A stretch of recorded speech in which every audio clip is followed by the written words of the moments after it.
Journey to the East. Chapter 1.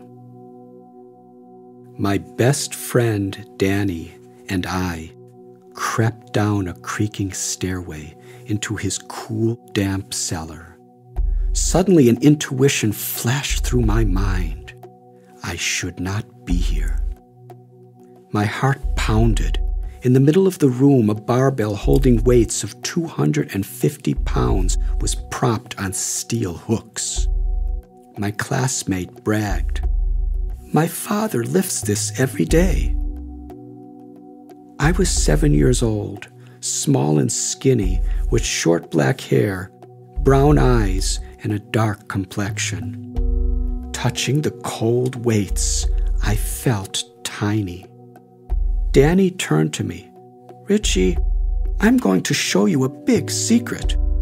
Putting his index finger across his lips, he whispered, "Promise you won't tell anyone?"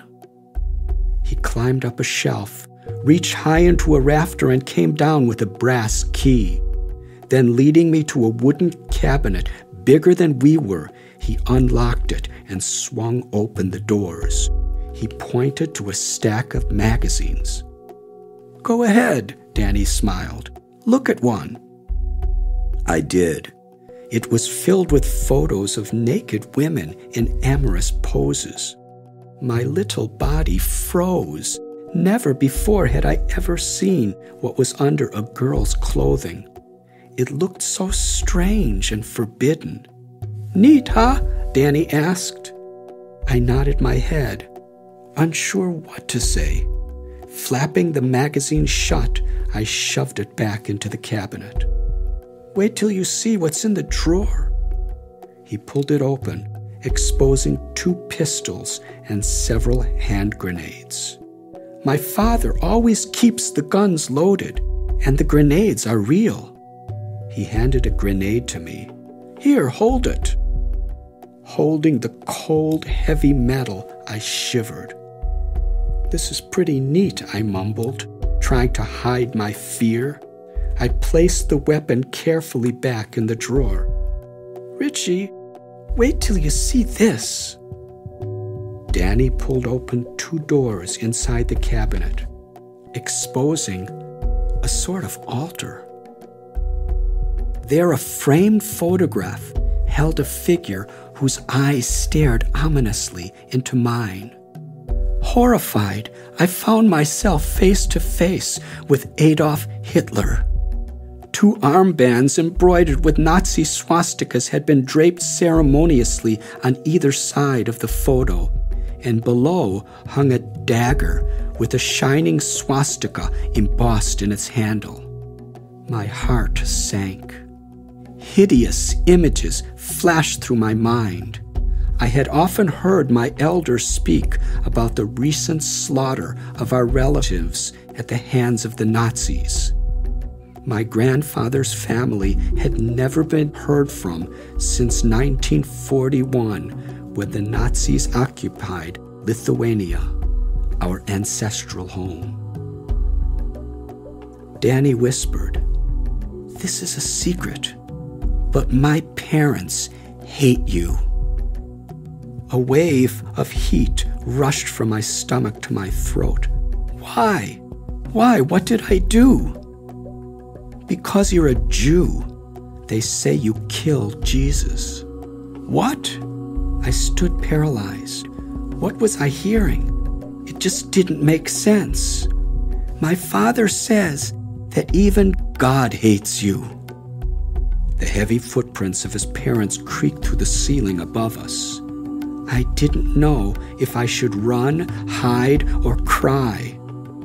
"Do you hate me, Danny?" "No, you're my best friend. Because you're a Jew, I might hate you when I grow up, but I hope not." My mind went blank.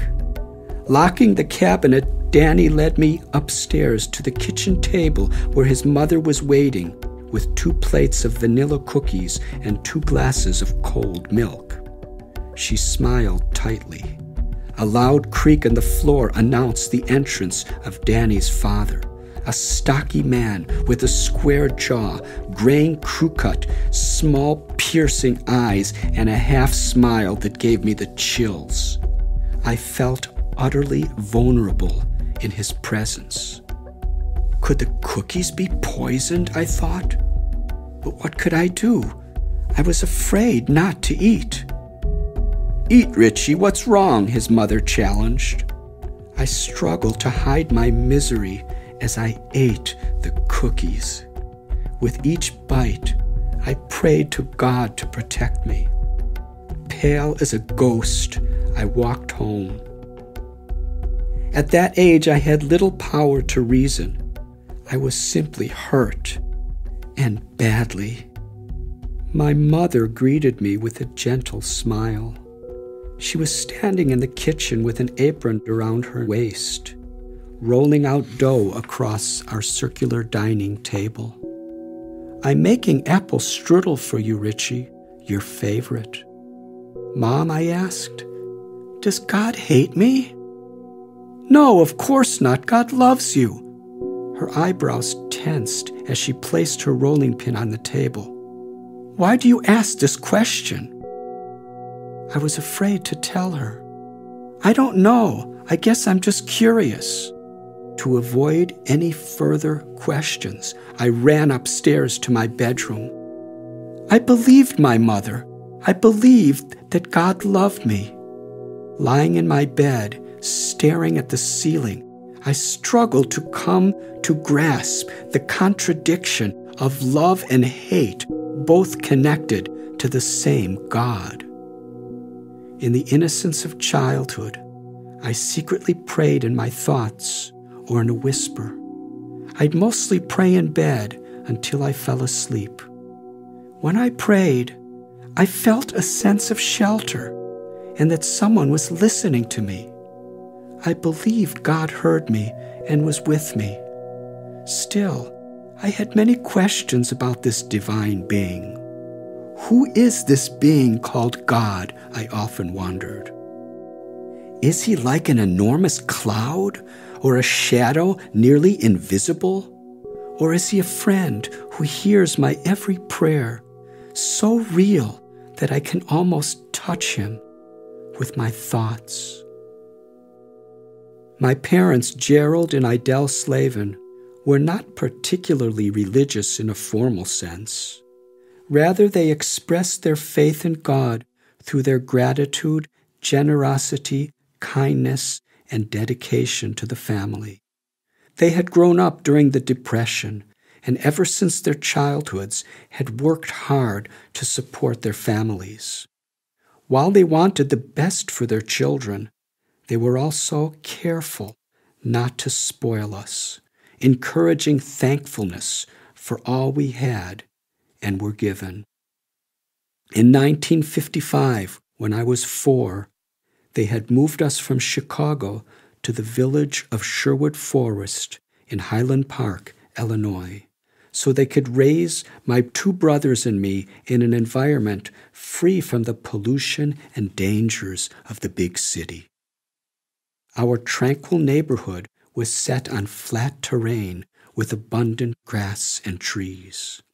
Children played in the empty lots, and the quiet streets lined with houses were almost identical to each other.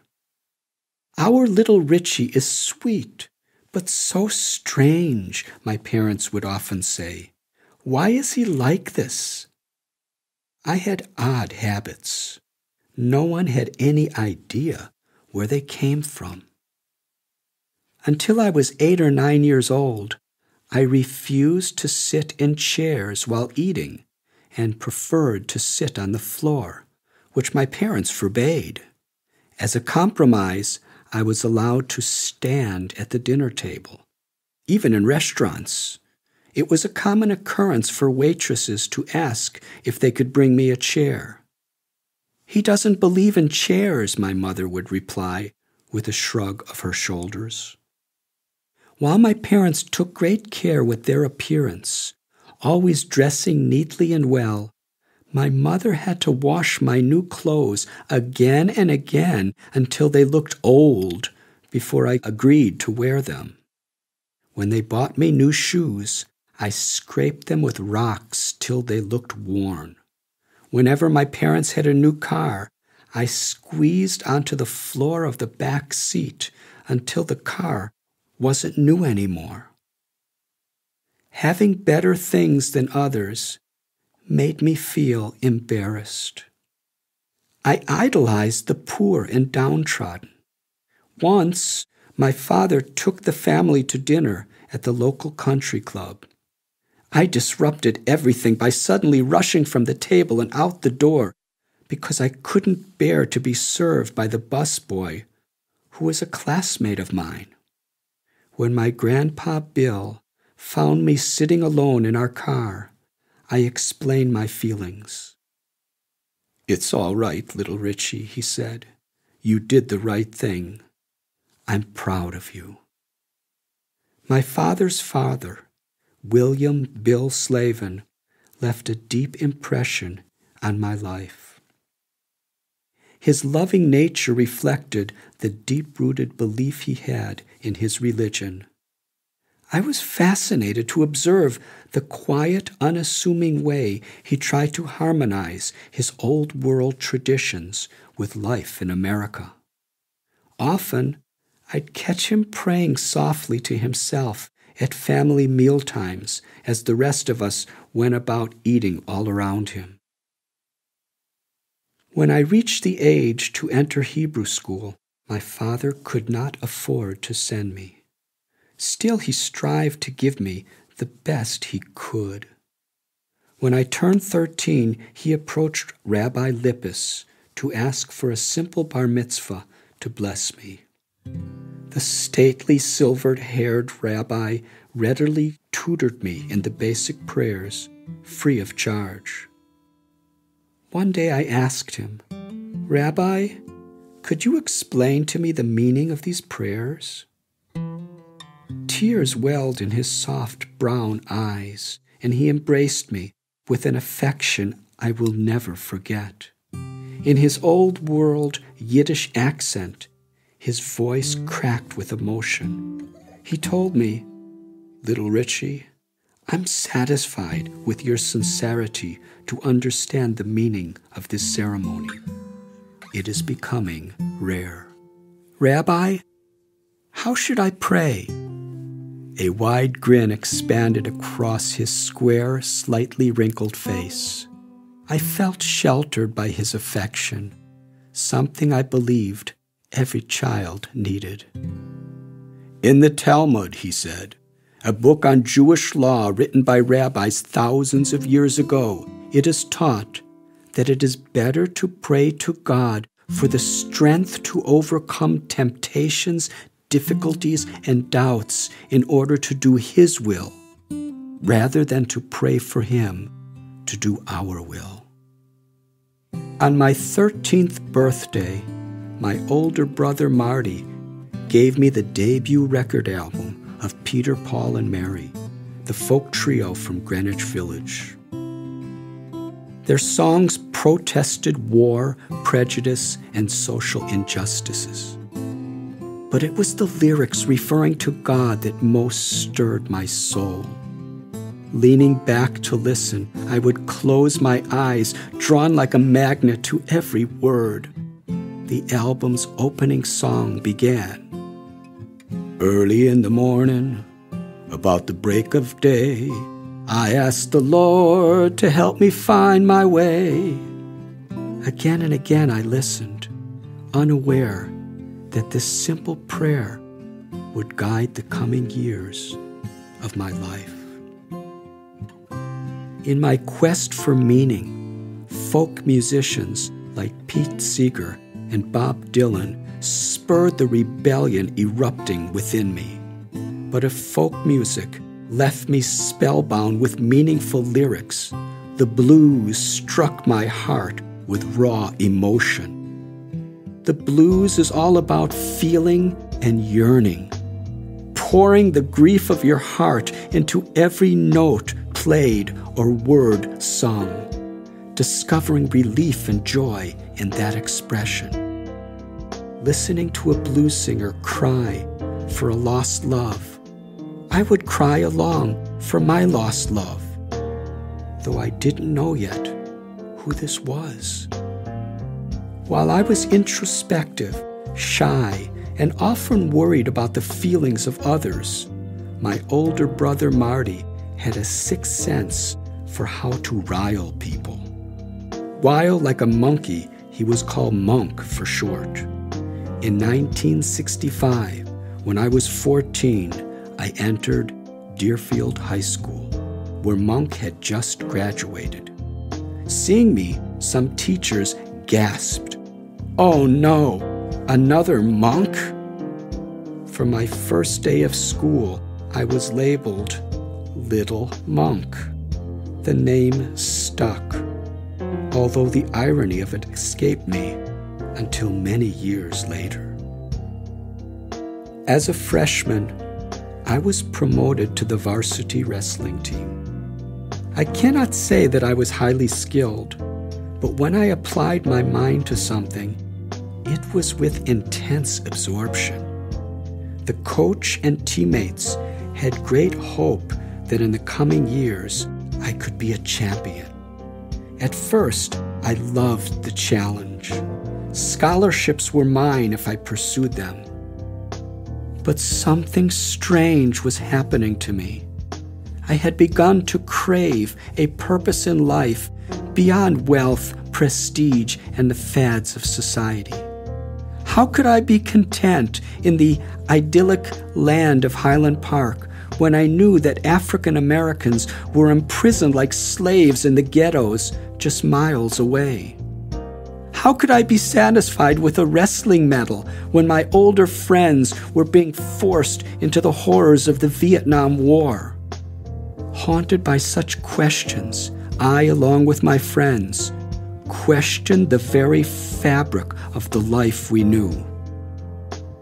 On a hunt for purpose, I burned with a passion for the civil rights movement of Martin Luther King Jr., poring over the words of Malcolm X and books on social reform. Along with my best friends, Bassoon and Gary, whom I'd known since we were 10, I got a job at a car wash after school and worked full-time in the summer. It was hard work, but I loved it.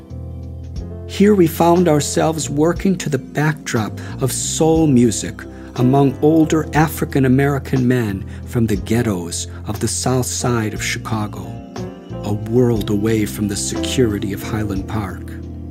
In the company of these men, who were beaten down by poverty, racial discrimination, and alcoholism, hearing the raw cry of a blues or soul singer stirred my heart.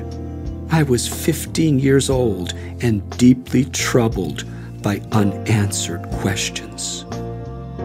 Then, when a close friend, only 16, died after his car skidded on the winter ice and plummeted into the frigid waters of Lake Michigan, I found myself wondering, who am I and where am I going? It seemed that the whole world was skidding on the ice of uncertainty. In search of a sanctuary, I moved down to our basement and covered the walls with psychedelic posters that glowed under a black light. Fishing nets hung from the ceiling. Jasmine incense smoke hovered like a cloud. Sometimes I would swish on the flashing beam of a strobe light to heighten the dreamlike effect. In the privacy of my basement, I listened to the revolutionary music of the 60s. A Day in the Life by the Beatles churned my longing to seek a meaningful life beyond the superficial.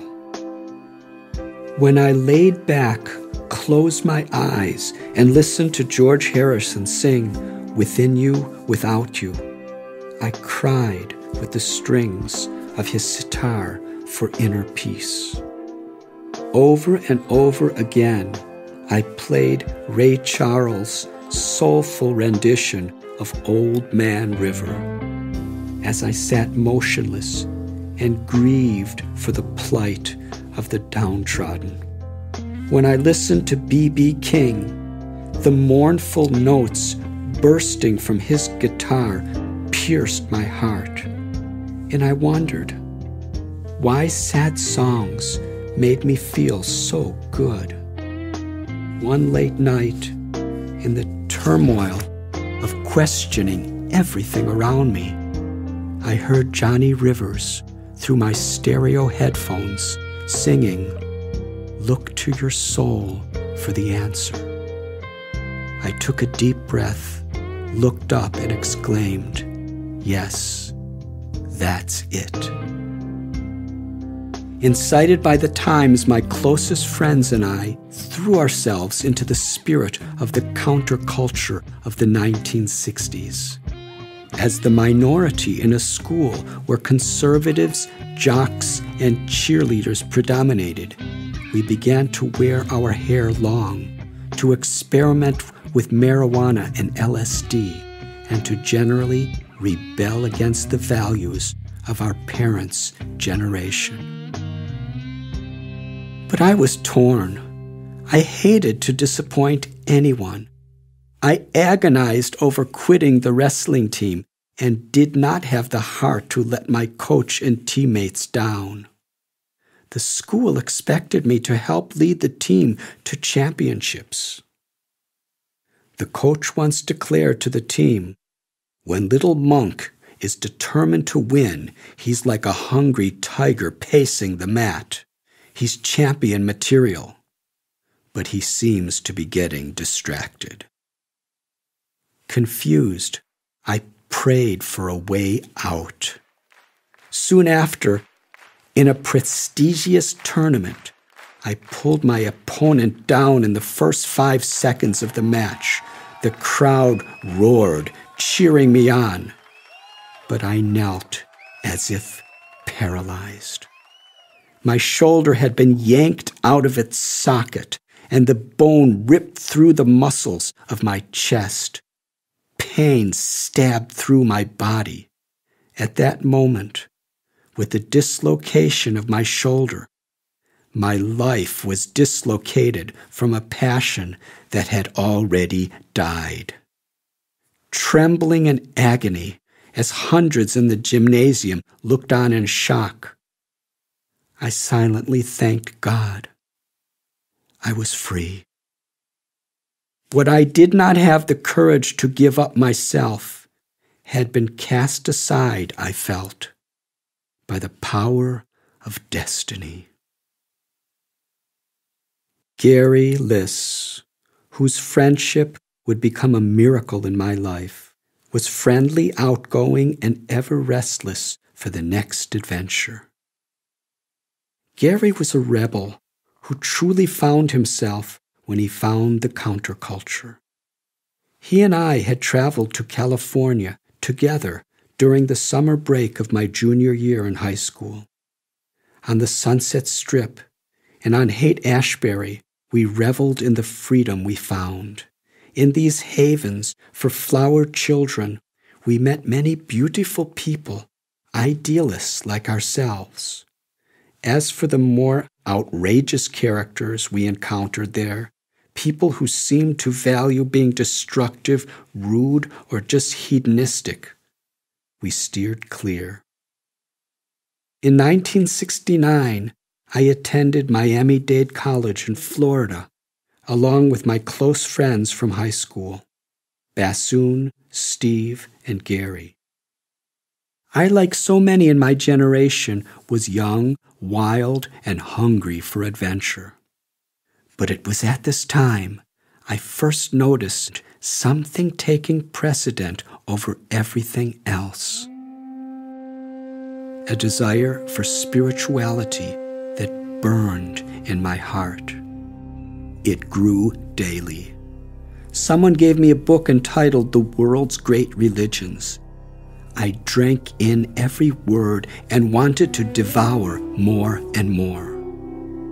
In further readings of other books, I discovered an ancient Indian technique that taught silent meditation on the sacred syllable, Om. Through my inner voyages, I uncovered a subtle reality so rich that I longed to go deeper.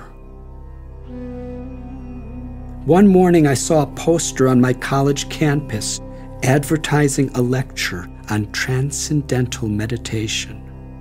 Mike, a bearded, long-haired American, spoke on the science of consciousness as taught by Maharishi Mahesh Yogi. I was enthralled. Mike invited me to Hollywood, Florida, where with no commitment I could receive a personal meditation mantra. Once there, I placed a flower, handkerchief, and $35 on an altar where a one-syllable mantra was whispered into my ear. Daily meditation became the most important part of my life. The seed of my spiritual inclination was sprouting rapidly, but along with that seed grew a weed, my aversion to bigotry and fanaticism. In those days, by growing my hair long in protest of the norms of the establishment, I became a target for those who hated hippies, including the police, who used to pull me over, search me, and harass me on a regular basis. The truth was, I felt a sort of sad fulfillment when people hated me for my long hair, minority religion, or for what I believed. I felt it an honor to be persecuted for a noble ideal rather than sell out to popular opinions or fashions. At the same time, I was also beginning to understand that to hate those who hated me was to share the same disease. I longed to break through these sectarian barriers and discover the inner essence of all religions, the oneness of God. While in college, I studied psychology and humanities, but my meditation and music remained priorities. Near the college, in the town of Opelika, was a house called the Ashtray, where the dedicated musician James Harmon lived. Known to us as Jimmy the Bear, he was a stout, long-haired, bearded man, and the lead singer and harmonica player for the Burning Water Blues Band. The bear loved me like a little brother. One day, with a proud smile, he slapped one of his harmonicas into my hand. "Brother, I'm going to teach you how to play the harp." "But I don't know music," I responded shyly. "That don't matter, man.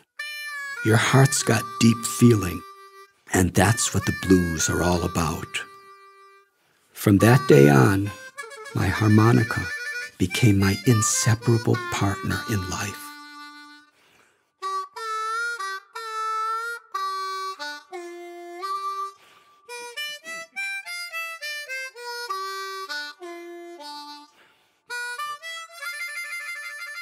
During this time, I was befriended by some African American students, and through one of them, developed a special friendship with an older woman who had been a close associate of Dr. Martin Luther King Jr. A gentle but strong-willed woman, she too had dedicated her life to being a civil rights leader. As she was in her late 40s and I was only 18, I called her mother and she called me son. We shared soul-searching discussions about Dr. King's vision and his sad assassination.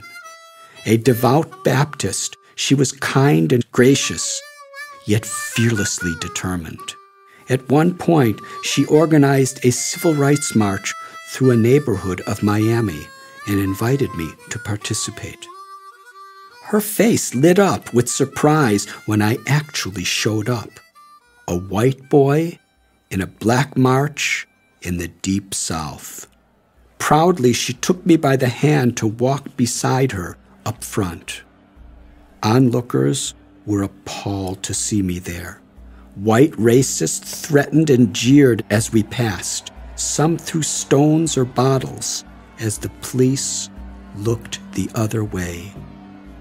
Mother smiled as over 300 marchers sang Sam Cooke's anthem, "A change is gonna come, and we shall overcome." The march culminated in a rally in the park. Here the marchers sat on folding chairs. I sat behind my friend until she stepped up to the microphone under a coconut tree. Denouncing the injustices inflicted on her people, she urged the audience toward an uprising devoid of violence. Her voice thundered with conviction. Violence will degrade us to the evil ways of our persecutors. We must be fearless and stand together and demand our rights, not with weapons and fire, but with integrity and faith in the Almighty God. We must boycott wherever we smell the stench of bigotry.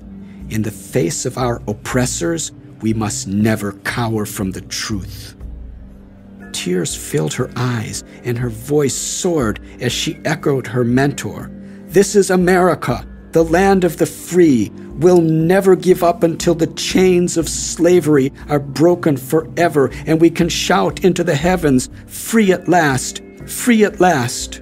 Reverend King had a dream. He died for his dream. We will live for his dream. Amen." Cheers filled the park. Taking her seat, she whispered in my ear, "Did you like it, son?" I nodded with conviction. Next rose a speaker who screamed out for revolution. All hope for a nonviolent solution terminated when Reverend King was shot dead, he said, his voice full of indignation and rage. "Brothers and sisters, rise from your slumber. We must fight fire with fire. The freedom of this nation was won by war, not peace. We must vow to exterminate our white oppressors and burn their cities." Half the crowd howled in support, while others sighed in shame. Soaked with sweat, the man shook his fist in frenzy. "They plot to keep us forever in the back of their buses and prisoners of the ghettos." Hatred ignited his eyes as he thrust his finger toward me, screaming, "Looky here, brothers and sisters, see this insidious white man. Today in our march, he shamelessly walks in front, leaving us black folk in the back." His supporters roared in fury. The man went on to identify me as the symbol of everything they despised. He thundered on, inciting vengeance and retribution. My friend leapt up to defend me, but her protest was muted by the man's fury as he now controlled the microphone and the majority of the crowd. Gripping me tenderly, she shook her head in dismay. "Son, I'm terribly sorry. I brought you to the front of the march, and God knows that. You trusted me, and now you're in jeopardy." She squeezed my hand and sighed, "You better leave now, and may God be with you." I crept from tree to tree away from the rally. My friend watched carefully, ready to rise and defend me if required. I was struck by the way so many people, even as they are yearning for equality and justice, focused on difference to the point of violence. Still, with a deep breath of relief, I left the park. I realized that my admiration for Dr. King and his followers had been heightened by the day's experience. I felt that faithful to their ideal, they fought oppression relentlessly from without and within. As I walked alone under the Florida sun, I recalled a passage that shed light on the experience. If a person does not have an ideal he's ready to die for, he has nothing really meaningful to live for. Then it came to me. Martin Luther King Jr. had a dream he lived and died for, and that dream changed the world. Wasn't that power in all of us if we pursued our calling? I completed 1 year at Miami-Dade. Summer break came, and I found myself standing alone on the edge of a highway in rural Pennsylvania. My thumbs stretched upward, my wavy black hair draped down my back. It was a humid day, and I was headed to New York City to visit a friend. Just 19 years old, only 5'6", and hardly 120 pounds, I felt frail and vulnerable whenever I hitchhiked. 3 hours passed before a rusty 59 Plymouth slammed on its brakes and halted. I ran to the car and expressed my gratitude. "Thank you. Thank you very much, sir." A single middle finger thrust out from the window, and the sweating motorist inside scowled. "Get a job, you useless parasite." He shoved his stocky arm out the window, grabbed a length of my long hair, and jerked my face close to his. The stench of beer and tobacco blasted me. Spitting on the ground, he cursed, "Punk, if I had my shotgun, I'd shoot you dead." He swerved away, tires squealing. I coughed up the black smoke I'd inhaled from his exhaust pipes. Resentment swelled in my chest, but I wrestled to curb it. I was seeking a spiritual life. On roadsides, sometimes I felt like an open target for anyone suffering from anger or negativity. But I hoped all these difficulties might help me to grow. I knew I needed to learn the value of patience, perseverance, and prayer to overcome obstacles. In the summer of 1970, wearing one's hair long was not just a fashion. It was a statement of discontent, an aggressive challenge to the mainstream values driven by money, power, and prejudice. It was a signal of what I believed. My friends and I were living out our beliefs, protesting the war we'd been tear-gassed the year before at the Democratic National Convention in Chicago, and conservative police often harassed us in our college town.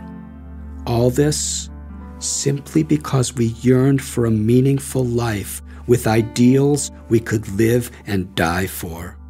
Although in my heart I bore malice toward no one, my appearance invited hateful reactions. Finally, after hours waiting for a ride, a friendly man picked me up and brought me to his home in Gettysburg. There I sat alone in a forest on the bank of a creek.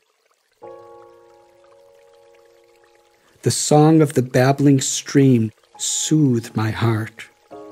The flowing waters swirled around both wood and stone. The creek seemed to know a secret that could unfold the mysteries of life. If only, like the running stream, I could follow my calling, I thought. Nature may whisper her secrets and guide me to my destiny. Days later, after I had arrived in New York, my friend Hackett took me to the Randall's Island Rock Festival. An array of bands from Jimi Hendrix to Mountain took the stage and played with abandon. I wandered away for a break and was approached by a young American with a shaved head. He wore white robes, and I took him to be a strange sort of monk.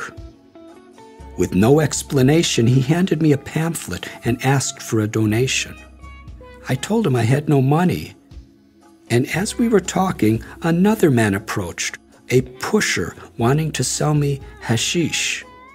When I repeated that I couldn't pay for anything, the two of them got into a debate together and wandered off. The monk forgot to take his pamphlet, and without giving it a second glance, I slipped it into my little bag. The next day, at Hackett's home in Brooklyn, I got a telephone call from Gary, asking me to come to Cherry Hill, New Jersey, to our friend Frank's house. When I got there, I found Gary and Frank kneeling over a map stretched out on the living room carpet. "We're going to Europe in a few days," Gary told me. "You've got to come." I was completely broke and had plans to go back to Chicago as I had a job for the summer. But Frank assured me that he had enough money for the three of us. "All right," I said. "I'll go." All that remained was to explain my plans to my parents in Highland Park. No one in my family had ever ventured outside America. How would my protective mother and father react? I traveled back to my childhood home to find out. Sitting at the round, glass-topped dining table, I stared down at the homemade dinner my mother had prepared. She would personally cook a feast for us every evening.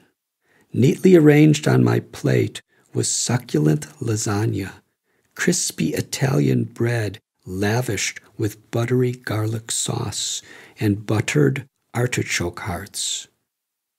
The aroma of sautéed herbs and spices wafted across the room. "I've decided to go on a trip to Europe with Gary," I announced. Blank faces stared back at me across the table as I nervously shook extra salt and pepper over my food. "It will be an education, don't you think?" No reply. I looked around the kitchen at the flowered wallpaper and at the hot point stove and refrigerator, both pink, my mother's favorite color. "We'll learn so many lessons, don't worry. I'll be back in September for college. We're leaving in 3 days." Silence. Mother looked as if she were receiving news of the death of a loved one. "Richie," she sobbed suddenly, "why do you have to do this? How will you eat? Where will you sleep?" She anxiously shook her head and pleaded in a tender voice, "You're just a boy. Who will protect you?" My father sighed. "My son, are you crazy? The world is a dangerous place. You are young and inexperienced. Anything could happen to you."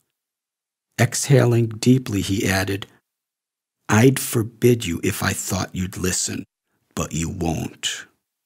He stared, silently pleading for me to change my resolve. But I ignored him. His voice choked with emotion. He told me, "I will worry about you until the day you return." My little brother Larry exclaimed, "Cool, I wish I could go." But seeing the torment of our parents, he grew sober. "Richie, please, write sometimes."